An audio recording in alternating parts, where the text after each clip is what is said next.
Buenas tardes a todos los presentes que nos están viendo hoy por tal vez mediante la transmisión de Face. Darles la bienvenida en nuestro tercer día de seminarios, que nos estarán acompañando nuestros expositores, que realmente tienen una gran experiencia en distintos temas. También dar la bienvenida, ¿no?, a los compañeros que nos están viendo mediante la transmisión de Face, quizá licenciados, agradecerles por su tiempo, por sacarse ese tiempo y poder dejarles un gran conocimiento. Y bueno, ¿y cómo pueden ser parte de esta dinámica? Es llenando, ¿no?, el formulario que se encuentra en la descripción de la transmisión.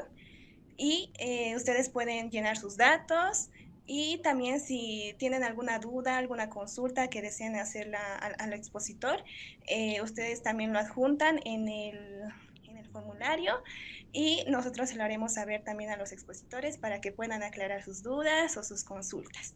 El tema de hoy que vamos a tocar es patrones de diseño y arquitectura de software para encarar un proyecto. Vamos a presentar a nuestro primer expositor, nuestro licenciado Roger Navia Gutiérrez, la cual es licenciado en informática con mención en ingeniería de sistemas UNSA. También tiene un diplomado en educación superior universitaria. Es desarrollador de aplicaciones en Ayumet, desarrollador de aplicaciones en la aduana, manager de proyectos en SEAS, Central de Abastecimiento y Suministro de Salud. Es administrador de servidores en vicepresidencia del Estado Plurinacional. También fue docente de la UNSA, de la carrera de informática, en la materia de IN 131 y LAB 273. Bueno, licenciado, le cedemos la palabra y el tiempo es suyo. Y agradecerle también por su tiempo de brindarnos con su gran conocimiento, licenciado. Sí, muchas gracias por la presentación. Un estudiante aférrimo de la carrera de informática, Facultad de Ciencias Puras, investigador. Vamos a empezar, ¿no?, con el tema. Voy a compartir mi pantalla para que podamos ver la presentación. ¿Me confirman si se va a ver? ¿Si se ve el contenido? Ya. Empecemos, ¿no? Patrones de diseño y arquitectura de software para encarar un proyecto. Todos hemos empezado con pequeños programas, con la lógica de programación que llevamos en la materia 11, 21, 31, donde nos enseñan toda la estructura básica para lo que es todo el manejo del desarrollo de software. De esa manera, los patrones de diseño son aquellas soluciones a los problemas que nosotros tenemos como desarrolladores. Si bien nosotros lo vemos, a veces lo utilizamos, pero realmente no sabemos que estamos utilizando un patrón. Pero, ¿cómo nos vamos a dar cuenta? Viendo que nosotros utilizamos, lógicamente, lo que son las interfaces. Es una parte que llevamos en la parte de 121, ¿no? Lo que es las interfaces y herencia, pero lo vemos así.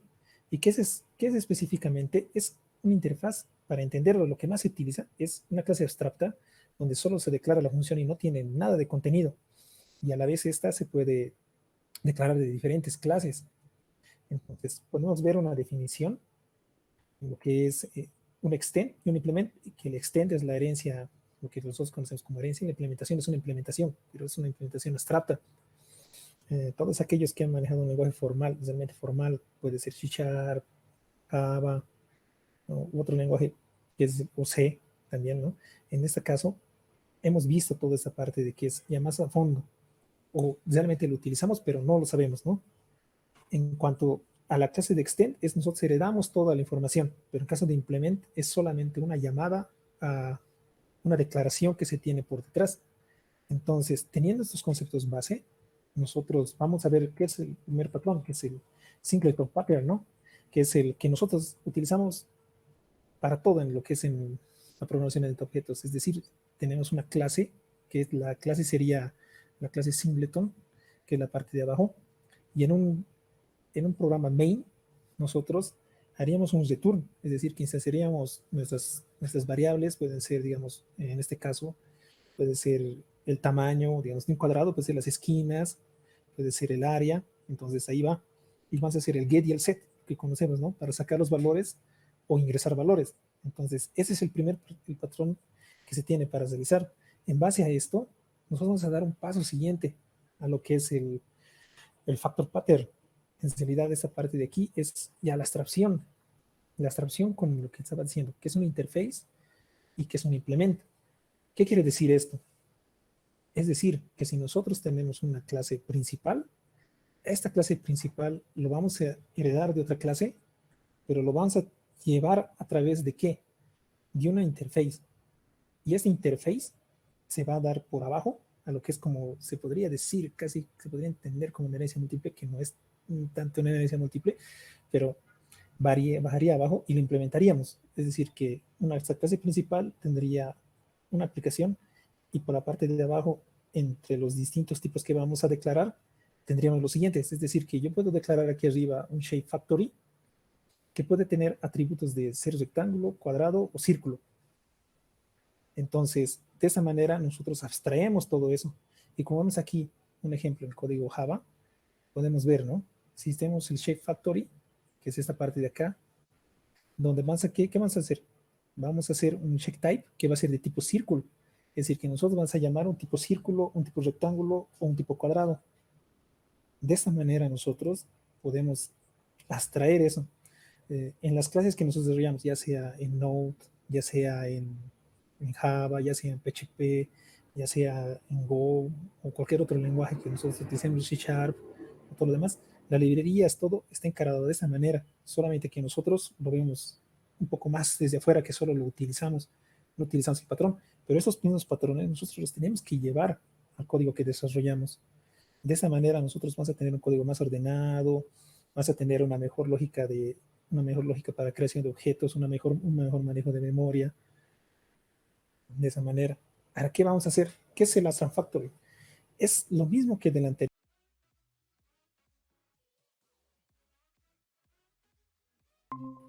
¿Qué significa esto?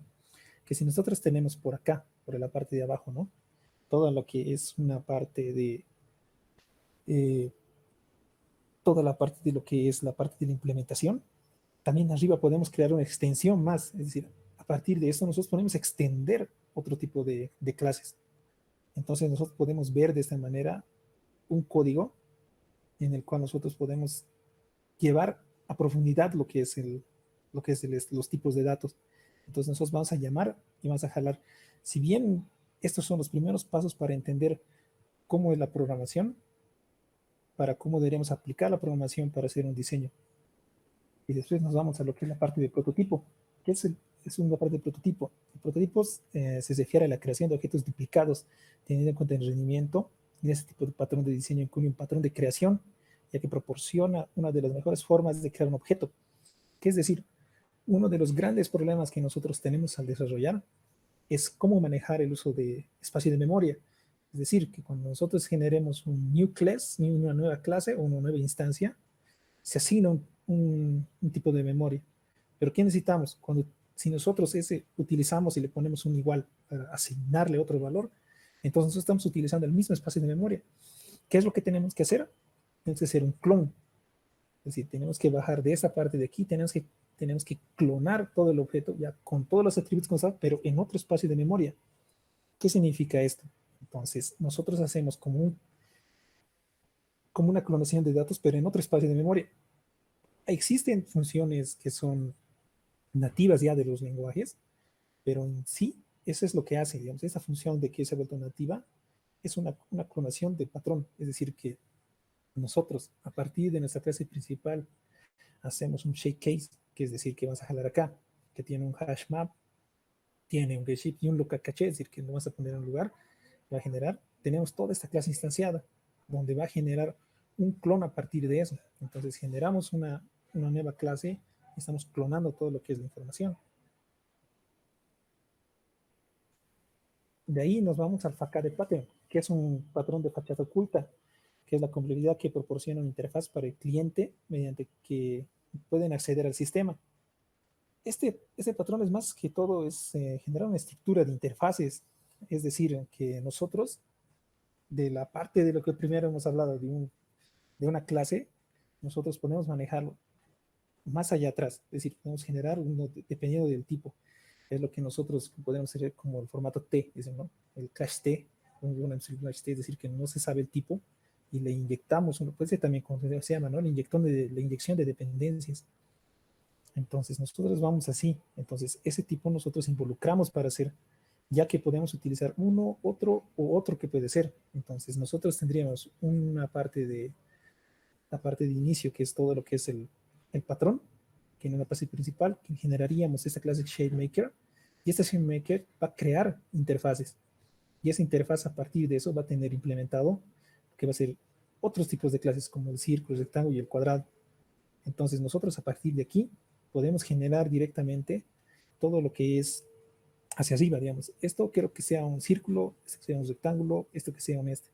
Entonces nosotros vamos a involucrar en una sola clase métodos simplificados para lo que son llamadas a lo que ya existen, es decir, a los métodos de abajo.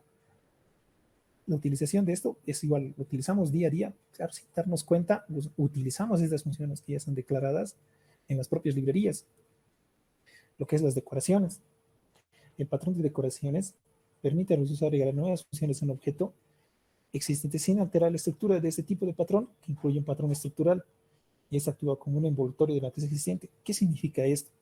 Entonces, si nosotros vamos a una clase principal y hacemos un decorador, este es como decir, yo tengo un objeto, pero a partir de ese objeto que ya tengo, es decir, que tenga sus atributos, yo le voy a agregar un valor más o le voy a envolver un decorador más para poner otro tipo de datos. Es decir, puedo aumentarle un dato más sin utilizar, sin declarar un objeto, sin poner nada, sino lo estoy poniendo hacia abajo. Y eso se le llama el decorador. Es decir, utilizar otra clase y ponerle otras acciones más que no van a mover los datos de la clase, pero yo voy a poder adicionar uno más, un atributo más. Lo que es el proxy pattern. Proxy pattern representa una funcionalidad de otra clase. Este es de tipo de patrón que incluyen, este es un patrón estructural de la misma manera. Este patrón es como, ¿cómo les diría? Es como para manejar servicios, digamos. Yo necesito un servicio de aquí, un servicio de allá, o necesito una llamada de una base de datos para sacar autos y en el otro necesito para sacar lugares. Entonces, esto nos va a poder hacer lo que, como dice aquí, ¿no? Vamos a ir primero a la clase principal. De la clase principal vamos a generar un proxy imagine que nos va a decir que esto va a ser un objeto que va a generarse de una imagen, pero a la vez lo vamos a hacer de un real image. Es decir, que nosotros generaríamos canales de conexión para generar un tipo de objeto, para llamar a un tipo de objeto. Es como una estructura de llamadas, como le podríamos llamar, que podríamos utilizar, vamos a utilizar esto para una arquitectura de eventos, para utilizar eventos también nos puede utilizar. ¿Sí? Vamos al command pattern, que es un patrón desarrollado en la categoría de patrones para un comportamiento de solicitudes que se envuelve bajo un objeto con comando que pasa a un invocador de un objeto que busca un objeto apropiado que pueda manejar este comando correspondiente para ejecutar otro comando. Este diría que es como un broker, ¿no?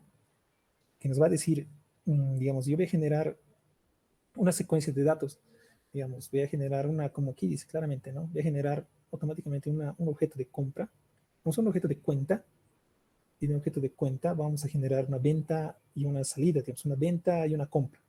Entonces va a ir generándose los objetos, va a ir generándose de esa manera, un objeto que va a tener una llamada para vender, después para comprar, después para realizar diferentes acciones, después de 2, 3 ventas. Entonces una vez que genere esto, yo solo mando el orden que es decir, a esta clase de aquí, que va a ser mi broker, yo solamente le voy a decir, dame una orden que va a ser de tipo venta, lo vas a generar, ¿eh? Que va a ser tipo venta. Y después decir, esta misma orden, hacer una compra. Y esta orden voy a generar así. Nada más, es una llamada para la interfaz, para encapsular todo lo que es esta sección, que es la parte del order, que va a ser bajo una interfaz y una implementación. Como estamos viendo, la forma de manejar las interfaces, sí, las interfaces de datos, que es una forma abstracta de generar, y una implementación que nos permite generar a partir de esta interfaz, generar una sobrecarga de lo que son las funciones, porque en sí, en esa parte de aquí de las órdenes, no va a existir ningún código. Pero de la parte lo que son los cell stock, es decir, vamos a hacer las funciones, ahí está toda la lógica de negocio. Es decir, que ahí van a entrar las validaciones, el ingreso de datos, va a ir el descuento que le podemos hacer, va a ser sumas de estas operaciones que vas a realizar para hacer rendimiento, que se utiliza para restaurar un estado a un estado anterior. Esto es como un manejo se podría decir que es como un manejo de pilas. Es decir, lo podríamos encarar nosotros como un manejo de pilas. De esa manera se manda, digamos, yo hago una acción, después realizo otra acción, digamos, primero voy a hacer la posición 1, después me voy a la posición 2, después me voy a la posición 3, después me voy a la posición 4. Pero yo qué necesito? Pucha, en la versión 4 ha habido un error. Entonces me voy a ir con este error que ha habido en el paso 2. Automáticamente puedo llegar automáticamente al 2. Y ese momento se dice aquí que está puesta en una lista. Pero ¿a partir de qué? De un originator. Es decir, que en este origen vamos a generar las acciones de un objeto. Y lo vamos a ir almacenando en una lista donde va a tener su índice y vas a poder adelantar y retroceder toda esa información de tal manera que nosotros vamos a poder decir paso, paso, paso, no me he equivocado, vuelvo hasta donde va a ser. Esto puede utilizarse para la programación para juegos o programación para algún tipo de acción que es secuencial, o necesitamos, también puede utilizarse para un tipo de un broker de información, donde es cierto que hay que pasar ciertos pasos, es decir, que necesito generar primero el proceso A, el proceso B, el proceso C y el proceso D, pero en el proceso C he tenido un error, entonces tengo que volver al proceso B. Entonces el proceso B va a volver a generar el proceso C y va a ir generándose toda la secuencia de datos hasta que termine, y esto puede ser generado después, es decir, que nos da la facilidad para generar en un punto determinado o mover a un punto determinado las acciones que estamos realizando. Un patrón de observador se utiliza cuando existe una relación de uno a muchos entre los objetos. Si se modifica un objeto, sus objetos dependientes se notificarán automáticamente. Este patrón es el que estamos utilizando actualmente con más medida. Este es los que estamos utilizando programación reactiva. Entonces, de esta parte de lo que estamos generando en programación reactiva, nosotros ¿qué hacemos? Es un observo, es observable, como todos estamos utilizando, los que están programando en TypeScript o en Node.js, o tal vez están utilizando programación reactiva para Java, que igual tiene, ¿no?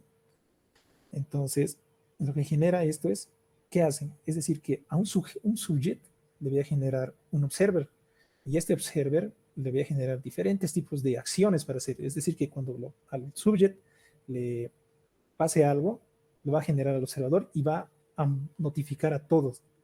Es solamente eso. Esto es un patrón que estamos utilizando ahora. Y no es que es tampoco algo que es nuevo. Ya estos conceptos ya se han elaborado hace tiempo. Solamente que ahora está tomándose más aplicaciones, ya que se tiene mejor tecnología, hemos aumentado en rendimiento, hemos aumentado en herramientas, hemos mejorado todo lo que es la parte de acciones que podemos utilizar, o todo lo que podemos escuchar, o toda la información que se genera. Ahora se está dando ahora un patrón de estrategia. Un patrón de estrategia es el comportamiento de una clase de algoritmo que puede cambiar en el tiempo de ejecución, donde ese patrón de diseño incluye un patrón de comportamiento. En esta parte de aquí, nosotros podemos decir que podemos hacer lo mismo. Va a tener una estrategia dependiendo de la acción que nosotros le demos. ¿Qué es decir? Que dependiendo a qué acción vamos a tomar, vamos solamente a llamar una estrategia para que ejecute un tipo de acciones que van a hacer. Puede ser, como ya vemos, puede ser como dice aquí, ¿no? Un operador de suma, una operación de resta, una operación de multiplicación. Entonces, para cada acción, yo le voy a decir, utilizar la estrategia para realizar la acción de adición. Y solamente yo generaría ese objeto, tendría solamente ese campo y me generaría esto. Entonces, ¿qué hago? Una estrategia dependiendo los datos que me lleguen. O también puedo generar un tipo de condicional que me llegue, depende de los valores, y generar un tipo de estrategia. ¿Y en qué nos facilita esto? Es la estructuración para cómo se debería manejar la información para una comprensión fácil y un mantenimiento fácil. Es por eso que van esta parte de los diseños, de los patrones de diseño. Este es el más conocido para todos, este es el DAO, ¿no? Totalmente conocido para los programadores en Java, que no solamente se interpola a Java, ¿no? Sino también se interpola a diferentes frameworks, tanto de diferentes lenguajes. Hay los modelos multicapa de C Sharp, con .NET, en PHP, en los nuevos frameworks que están saliendo, también está aplicado, en Node.js está aplicado igual, en sus frameworks que están utilizando. Este es el patrón que todos utilizamos, que es como que así, en todo se ve. Si es que nosotros no lo veríamos de una manera muy, muy clara, es decir, nosotros no utilizamos, esto es DAO, así, no dice esto es DAO, sino ya es algo que mayormente todos sobreentendemos esta parte. ¿Y qué significa esto?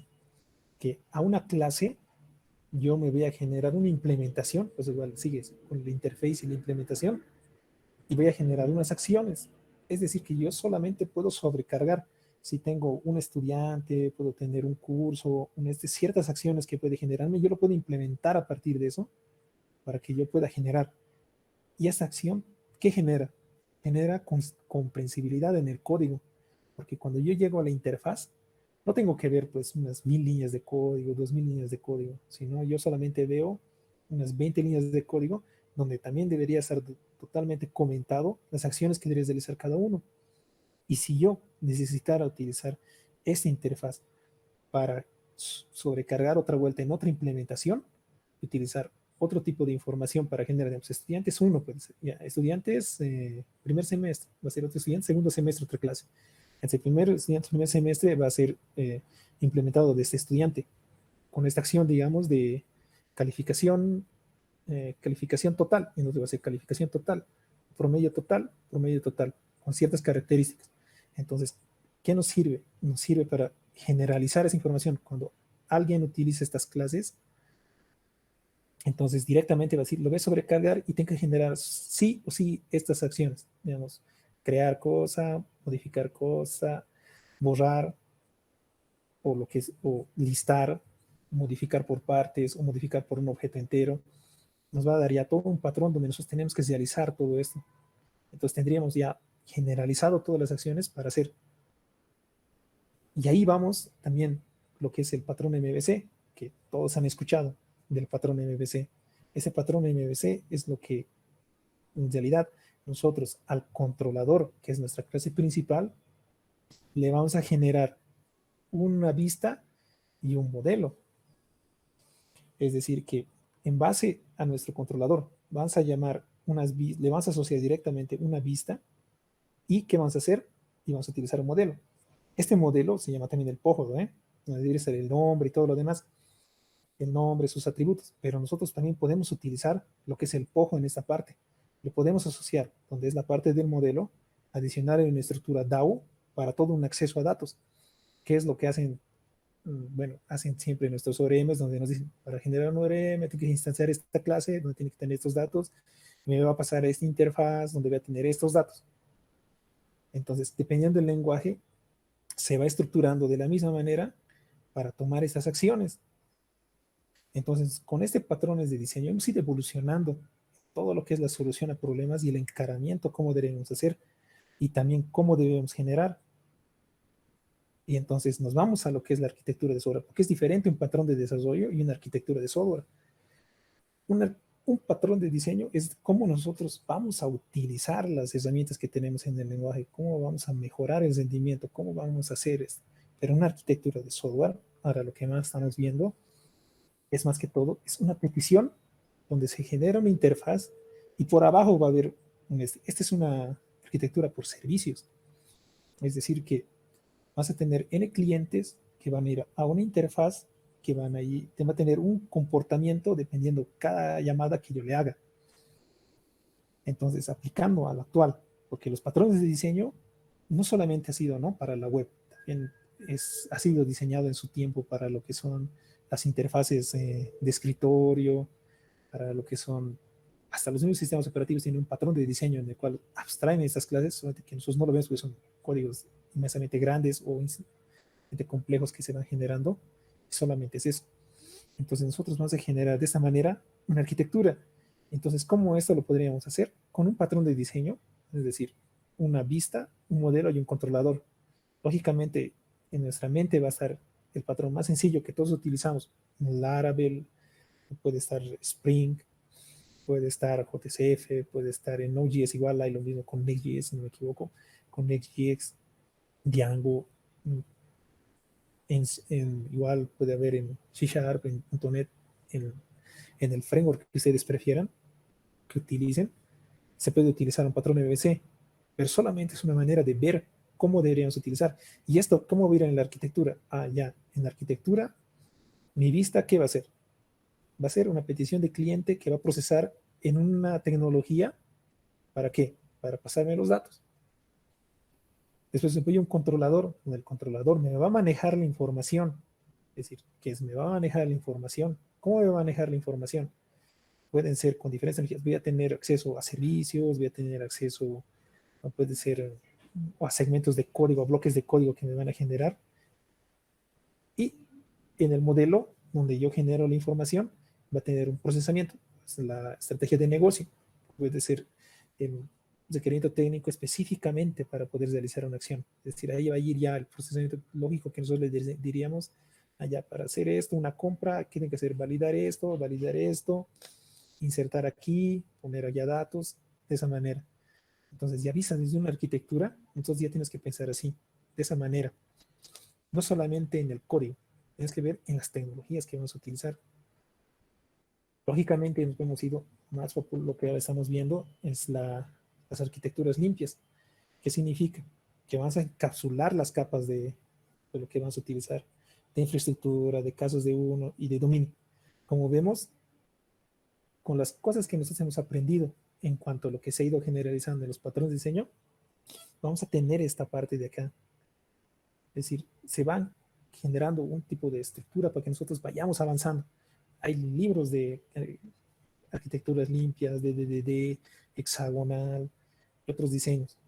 Entonces, ¿qué vamos? Podemos en esta parte de aquí, podemos tomar así, una arquitectura monolítica, una arquitectura en servicios.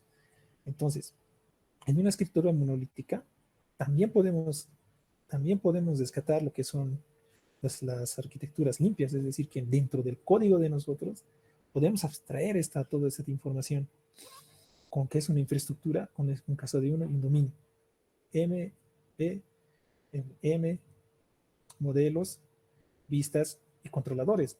Es decir, que también podemos organizar el código de una manera que nosotros podemos utilizar, o acceso a datos, toda esa parte de aquí, que puede ser por módulos, puede ser por clases, puede ser frutas o por bundles, puede ser por diferentes backends de utilización de librerías, o puede ser un jar incluido en o puede ser una librería que se ha generado y lo vamos a poner. Entonces vamos a generalizar esto. No lo tenemos que ver solamente y digamos, es que en la arquitectura es arquitectura en servicios. No es así. Nosotros podemos aplicar diferentes enfoques para nosotros poder determinar un proyecto y cómo armarlo. De esta manera nosotros podemos mejorar el rendimiento, mejorar cómo va a crecer el proyecto, porque tiene que tener updates, ¿no? Tiene que ser actualizar en el tiempo, sostenible en el tiempo. Y también tenemos que ver lo que es la seguridad. Y estas capas también nos van a dar la seguridad, capas de DLD, para validar data que nos esté ingresando, ciertos middlewares que puede haber, ciertas acciones. Un middleware no solamente es decir, que es un paso intermedio entre una acción y otra acción. Es decir, entre lo que va a ser el caso de uno y el acceso al dominio, puede haber un middleware que nosotros podemos generar de validación de datos. Entonces, de esta manera va. Y de aquí nos iríamos a lo que es toda la parte de lo que es una arquitectura ya más grande. ¿Cómo veríamos? Ya podríamos utilizar diferentes tipos de tecnologías. Podemos tener APIs, podemos tener otras keys, podemos tener también, hasta podemos generar por puertos específicos comandos de consola, podemos tener conexiones de otro tipo que nos van a hacer notificaciones, que nos van a hacer queries, que nos van a mandar service, que vamos a consumir service, que vamos a poner nuevos componentes. Entonces, de esa manera, con diferentes tipos de tecnologías, porque puede ser que nosotros tengamos una capa para REST, y para otro negocio necesitemos una capa en SOAP, o necesitemos persistir de otro lado directamente con otro tipo de secuencia, puede ser ya yendo a un tipo de aplicación más diferente, digamos, una aplicación de juegos con RMI. También podemos hacer desde respuestas simples para hacer cierta información de datos. Entonces, es como decir, tengo mi software, pero de aquí me van a atacar todos, me van a llegar a subdivisiones de todo lado y de todo tipo. De esta manera vamos a poder nosotros generar, y siempre van a ir, ¿no? En las capas. Y de aquí vamos a lo que es también la arquitectura que se ve. Es la estructura hexagonal, que es muy parecida al Direct Domain Driver, ¿no? Gestión por dominios. ¿Qué significa? Aquí podemos rescatar algo que lo que se quiere demostrar con esa arquitectura. Es decir, que nosotros tenemos, nos llega por acá una interfaz web, que tenemos las capas de adaptación que va a venir a los servicios, o va a ser otro que van a ser servicios de dominio, o puede ser APIs externas, de conexiones externas, igual por APIs, o puede ser uno de infraestructura, que pueden ser archivos que nos pueden llegar. Nosotros podemos consultar diferentes tipos de bases de datos de otro lado, es decir, aquí puede haber, en esta parte de acá puede haber otra arquitectura hexagonal o otro tipo de arquitectura que nos permita generar. ¿Y qué vas a hacer? Vas a generar todos esos adaptadores, vas a nuestro ingreso de datos, y esto se va a propagar a lo que son los puertas. Entonces vas a generar, vas a tener puertas para dónde vas a generar. Ya, va a ser este tipo de dato, pum, entonces vas a generar una puerta como estábamos viendo, ¿no? En la parte de arriba, en los otros tipos, en los patrones de diseño, de que vamos a estar en clases y solamente vas a mandar un tipo. Ya, este es un tipo, digamos, triángulo, como hemos visto, ¿no? Un tipo de triángulo, y vamos a generar este lado. Entonces vamos a ir generando toda esta información y vamos a ir pasando los datos. Entonces los patrones de diseño con la arquitectura de software van casados para una buena utilización. El cómo utilizarlo, hasta qué nivel utilizarlo, hasta qué nivel nosotros vamos a abstraer, vamos a generalizar la información para que podamos utilizarlo dependiendo de lo que nosotros vamos a hacer, van a generar los dominios. Es decir, vamos a generar la lógica de negocio. Y de ahí nos vamos a ir al modelo, que es ya literalmente lo que es el acceso a la información. Entonces, todo este patrón que va generando como es por capas, nos va a utilizar. Ahí va mismo la arquitectura en cebolla y demás. Lo estamos viendo de una manera más global, como para que podamos entender esta información, para que podamos comprender, porque para entender esto y aplicar toda una estructura grande, existen personal, ¿no? Específicamente arquitectos de software de que hacen toda esta maquinación. Ellos generan todo, ellos analizan las fuentes de datos, las compuertas que van a tener, los dominios que van a necesitar, cómo se van a acceder a los datos. Entonces, todo esto ya es totalmente una estructura. Pero qué debes entender es cómo utilizar proyectos medianos, grandes, o pueden ser unos inmensos que van a ser dependiendo de los usuarios, dependiendo de las tecnologías, dependiendo del tiempo de respuesta, dependiendo de la cantidad de fierro que se necesita. Es decir, fierro se refiere a recursos, a procesadores y demás. O las técnicas que vamos a utilizar un VPS para utilizar solamente un lenguaje, vamos a meterle en Kubernetes, vamos a meter en Docker, vamos a utilizar imágenes, necesitamos que se duplique esto cuando genere, y este va a duplicarse en otro donde le va a comunicar y va a pasar balanceos de carga, todo esto va ahí.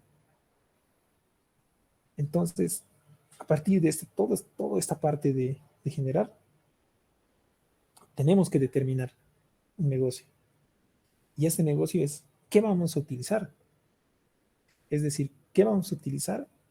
Está visto qué lenguaje utilizar, qué tecnología utilizar, qué motor voy a utilizar de base de datos, qué lenguaje voy a utilizar, qué framework voy a utilizar, este es bueno, este es malo, es muchos factores. Yo, viendo la parte de cómo es el ecosistema de los desarrolladores, este análisis que es de 2021, que ya va a salir de 2022, seguro, se llama de JetBrains. Así que JetBrains es una empresa grande que genera herramientas, HP Stone para algunos, IntelliJ IDEA para otros. Hay diferentes tipos de herramientas que generan. Esa empresa, que es una de las más grandes, su software de paga es muy alto. Vemos esta parte de acá, cómo estamos generando. ¿Qué significa? Que en el tiempo, cómo ha ido creciendo. JavaScript estamos bien, HTML, CSS, el lenguaje SQL, Python, Java. Python también ha empezado a decaer, ¿no? Java, JavaScript es de los que más está subiendo. Shell, este Shell es function Shell, ¿no? Lo que va generándose igual PHP, TypeScript, C Sharp, C++, C, Go, Kotlin, Shift, Ruby, Rust, Scala. Entonces nosotros tenemos que ver qué lenguajes utilizar. Ahora, ¿qué lenguajes utilizar? Tenemos que pensar en lo que es también algo que se llama horas de cómputo y horas hombre. Cuando nosotros utilizamos horas cómputo, entonces, ¿qué significa de horas cómputo? Que la complejidad va a ser alta y que el mantenimiento va a ser difícil.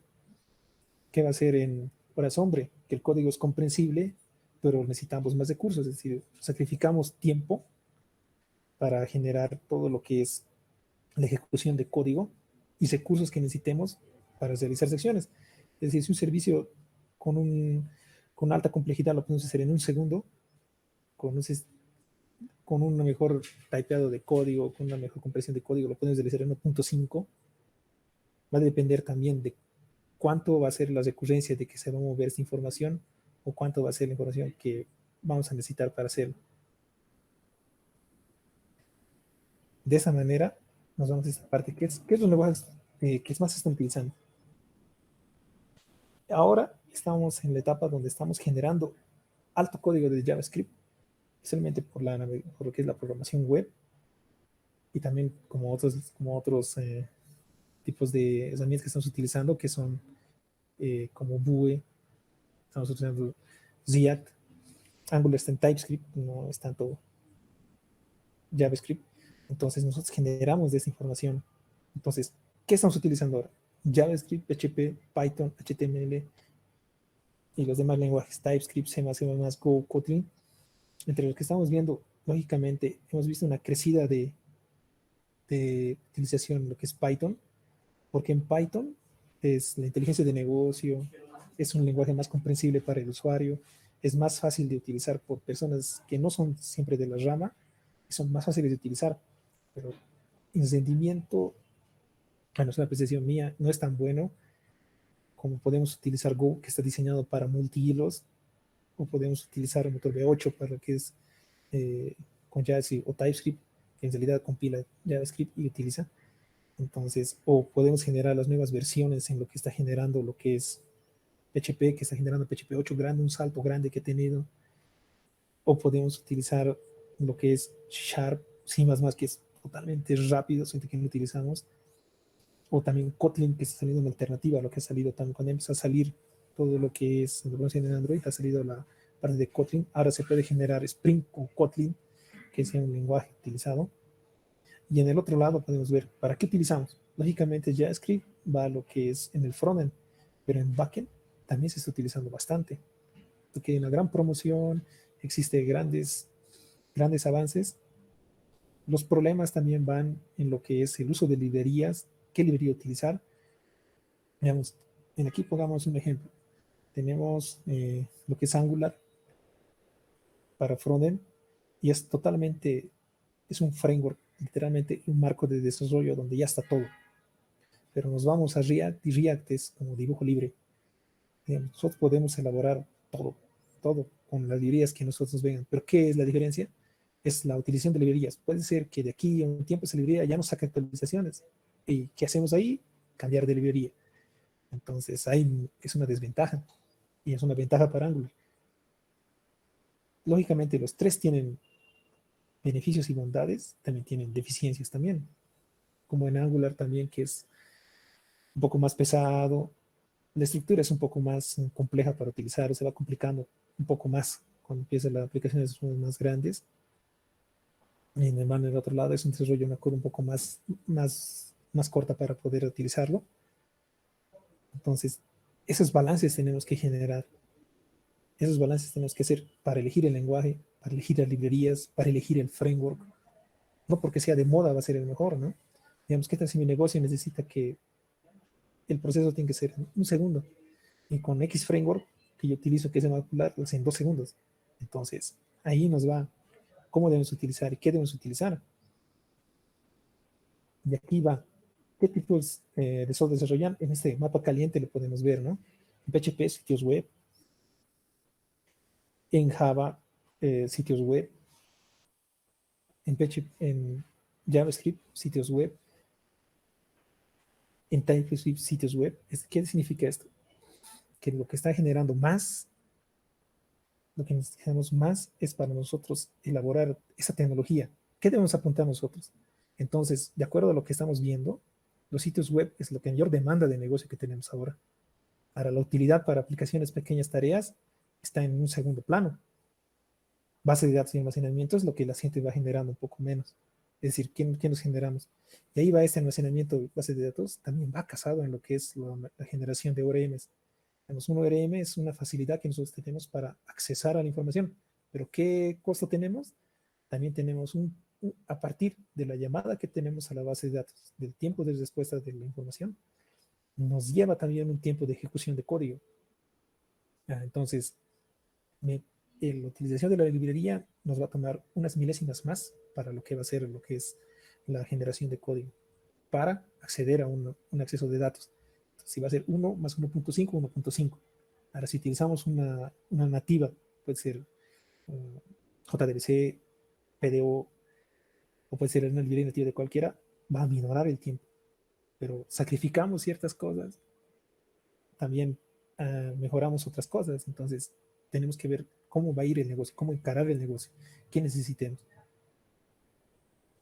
Y aquí vamos, la popularidad de los lenguajes. Este es algo que todos deberíamos de ver, ¿no? ¿Qué utilizan más? ¿Dónde utilizan más? ¿Qué sección utilizamos más? Para que nosotros vayamos aprendiendo también un lenguaje principal, un lenguaje secundario, para poder generar lo que para nosotros es, ¿no? Nuestro trabajo, ¿no? Desarrollar software o para utilización de tecnologías. Porque también esto va a lo que va generando, digamos, lo que estoy viendo yo es un crecimiento de Go, que tiene una amplitud de herramientas que están saliendo, está creciendo bastantemente para lo que es herramientas, y poco a poco está tomando un gran campo para todo lo que es rendimiento, digamos, utilización de proxies de versos, utilización de secuencias de código de alto tráfico.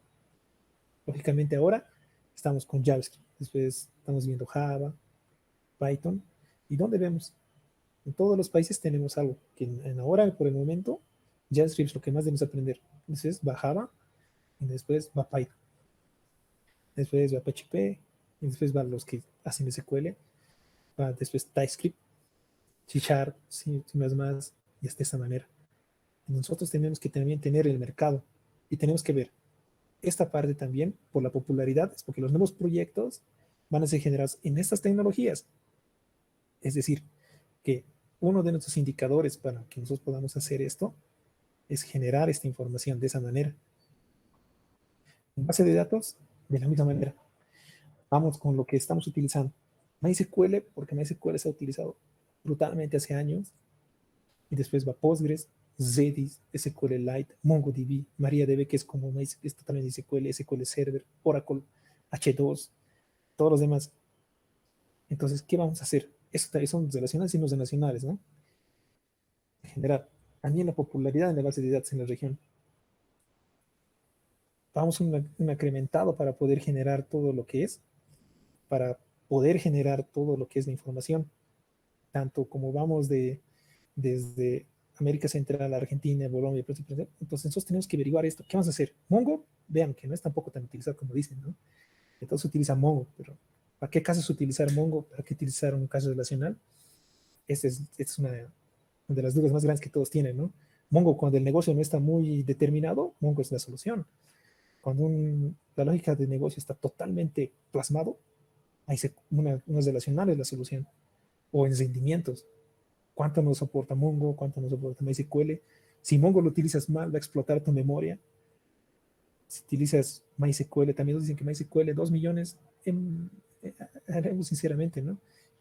En Bolivia no llegamos a Big Data ni de suerte. Tendrías que generar mínimo unos 50 gigas de información al día. Y eso todavía no tenemos para hacer una Big Data. Entonces nosotros, en los proyectos, ¿qué tenemos que hacer? Elegir una tecnología que nos pueda solucionar los problemas de una manera. Vamos con las herramientas, lo mismo. ¿Cómo utilizamos las herramientas en base a lo que generamos? Los lenguajes utilizados en Bolivia: TypeScript, JavaScript, Java, PHP, Python, y vemos qué estamos utilizando. ¿Por qué estamos utilizando esto? Y aquí vamos lo que vamos, ¿no? TypeScript con Mongo, Min, el llamado Min. En PHP, ¿con qué vamos? Con MariaDB. ¿Por qué? Ahí va los proyectos que estamos generando. El por qué. Es porque todos los tutoriales, todo lo que me encuentro también es en esto, pero no es una limitante que podamos generar en solo eso.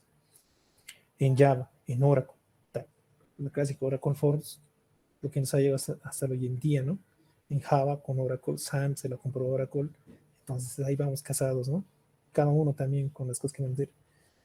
Es algo, un cuadrante que me parece muy importante, que es la depuración de procedimientos almacenados a los compañeros que desarrollan. No solo tienen que ser profesional para ser desarrollador, ¿no? Pero ¿qué hacen, no? Procedimientos almacenados. Ustedes realizan pruebas, depuran, nunca, rara vez, frecuentemente, porque hay dos maneras de programar. Puedes programarlo con un ORM en tu programa o puedes generar funciones en tu base de datos para llamar a las consultas. Entonces, tampoco es que, y este es un factor bien interesante, donde nos dan errores en el tiempo. Es el sitio de consulta, ¿no? JetBrains.com es LP del Ecosystem 2021, ¿no?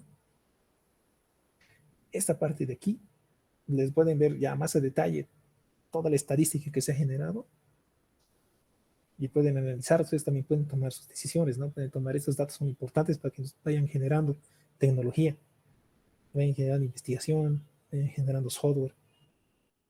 También podemos ver lo que es la ASCII-CFN, que es la utilización de herramientas, de meshas, brokers, implementación continua, para hacer contenedores, para hacer, ¿cómo se llama aquí? Cloud Storage, Native Network, Works in Cloud. Es toda esta información nosotros lo vamos generando, lo vamos llevando, lo vamos realizando. Todo esto que nosotros vemos acá en estas herramientas son lo que nosotros deberíamos de aprender, al menos uno en cada cuadrante deberíamos de saber, dependiendo, ¿no? La especialidad que uno quiera tener. Y de esta manera nosotros vamos a desarrollar todo lo que es nuestro conocimiento, ¿no? Las tecnologías que deberíamos aprender. Ahora, algo que yo les aconsejo, ¿no? En los años que llevo de desarrollador, que van como 10, es la utilización de la tecnología. ¿Qué utilizar? ¿Qué no utilizar? No porque sea de moda, utilícenlo, ¿no? Es bueno aprender, pero también vean lo que es este, ¿no? Ahora también todos los lenguajes están yendo a ser más tipados. TypeScript está siendo más tipado. Golan igual está tipado, no tanto, pero está tipado, bien tipado. Es decir, ¿qué significa tipado? Es decir, que el tipo de datos lo vamos a utilizar mejor. Es mejor uso de memoria, es mejor uso de procesamiento. Y todo esto nos conlleva a nosotros para qué decisión tomar, qué lenguaje tomar, qué no tomar, qué utilizar, qué no utilizar. De esa manera nosotros se nos va a abrir a diferentes cosas. La parte formal, la parte de objetos, la parte de patrón de diseño, nos va a llegar a ser mejor software, mejores tiempos de ejecución, mejor uso de memoria. Y ahí va lo contrario un poco, ¿no? Lo que es un poco de Python, ¿no? Pero Python tiene otros usos, ¿no? Cada lenguaje tiene su uso, si es casi todos son multiusos, ¿no? Pero más que todo es ver, para dónde ver. Porque inteligencia de negocios, todo lo que es análisis de datos, en todos los lenguajes existe todo casi. Muy diferente es qué tanto lo utilizan todos, qué tanto lo utilizan tantos, también qué tanto de infraestructura tecnológica necesito, para el otro cuánto necesito de infraestructura tecnológica, cuánta data voy a procesar, porque si procesamos un gigita de información es poco, ¿no? Si utilizamos 50 gigas de información, medio que estamos queriendo ser, si 5 teras de información, 10 teras de información, ahí ya va, ¿no? Ahí es donde cuando generamos una información gigante, empezamos a ver el tiempo de ejecución, uso de memoria, hasta los programas que estamos utilizando, todo lo que es web, es lo que tenemos que pensar es qué voy a utilizar, qué servidor voy a utilizar, qué tecnología voy a utilizar. Si tengo 50 usuarios recurrentes, 100 usuarios recurrentes, 2 usuarios recurrentes, 1000 usuarios recurrentes. Entonces ahí ya tendremos que ver, ¿no? Tiene que ser multihilo, no, tiene que ser monohilo. Digamos, en el caso de MariaDB MySQL es a un solo hilo. Para Postgres es multihilo. Pero ¿qué pasa con MariaDB MySQL con Postgres? Que en Postgres, si hay un error, tus secuencias son secuenciales, ya, pues, un agujero en tu secuencia. 1, 2, 3, 10.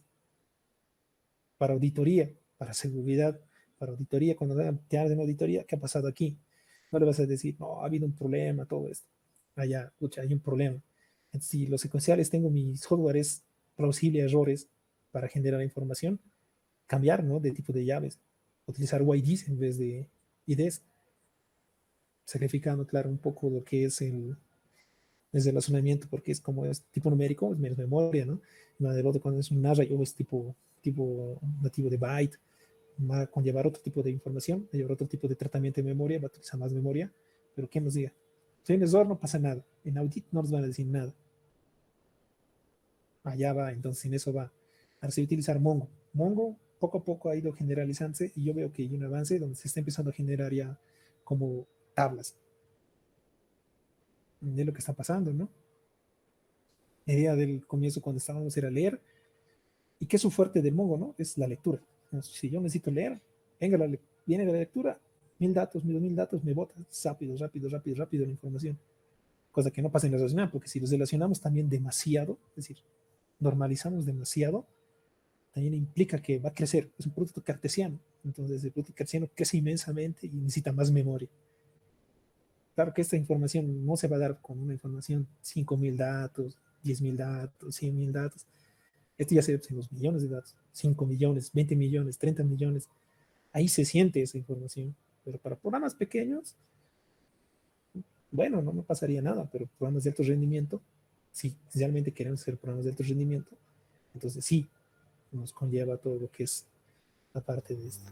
Licenciado, muchas gracias, ¿no? Por su exposición. Sé que este tema realmente a mí me sirvió mucho, ya quizás algunos puntos no los sabía, incluso para los compañeros que nos están siguiendo mediante la transmisión live. Licenciado, tenemos una pregunta, en sí, dos preguntas, si usted nos permite. Claro, claro. La primera pregunta nos dice, ¿cuál cree que sea el rol del arquitecto en las siguientes décadas? Oh, claro.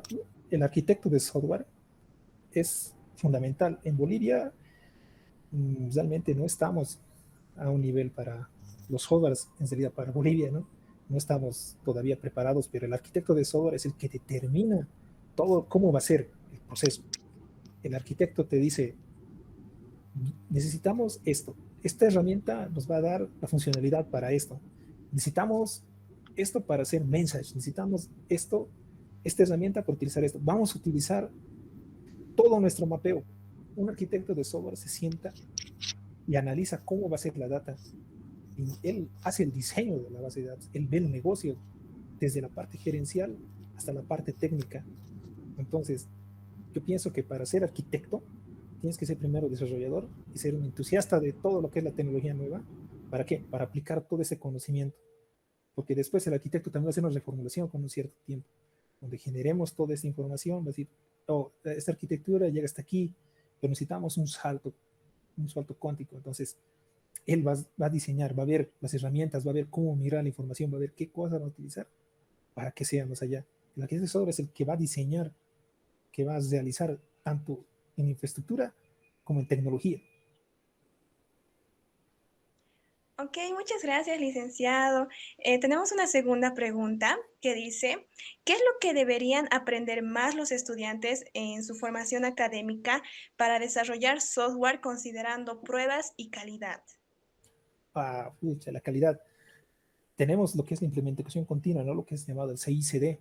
Entonces, lo que ahora realmente deberíamos de hacer, cosa que no hacemos en los grandes casos, el test unitario, ¿no? Aprender a hacer un test unitario. ¿Qué significa hacer un test unitario? Es hacer mediante los datos que tenemos en globales, generar esta información. Y esta información nos va a realizar diferentes cosas. Es decir, nos va a botar si tenemos errores en cierto tipo de data o podemos generar de una base de datos, podemos generar tipo de datos. Las pruebas sanitarias va a ser, después van las pruebas funcionales.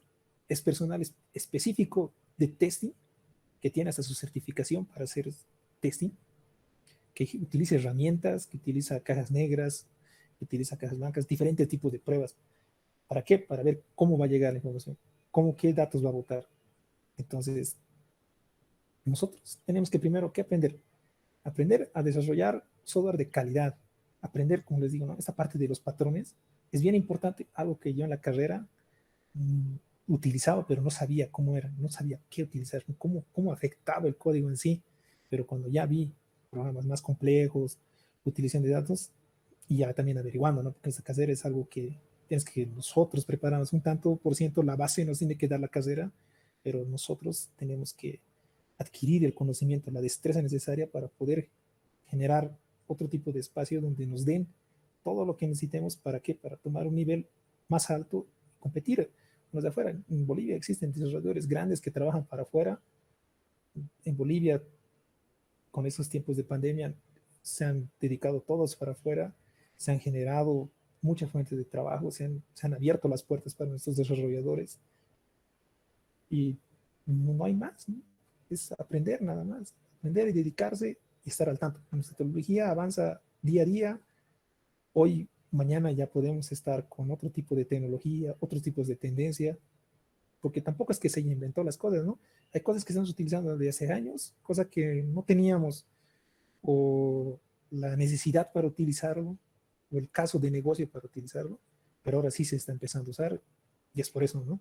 Es ampliarnos y prepararnos. Licenciada, muchas gracias, ¿no? Con sus preguntas. Yo creo que los que hicieron la pregunta les quedó muy claro, ¿no? Con la explicación. Y agradecerle nuevamente, ¿no? Por su tiempo, por brindarnos de esa gran enseñanza y ese gran tema que usted tocó. Agradecerles, licenciado. Muchas gracias por su participación. No. A ustedes mucho gusto, más bien.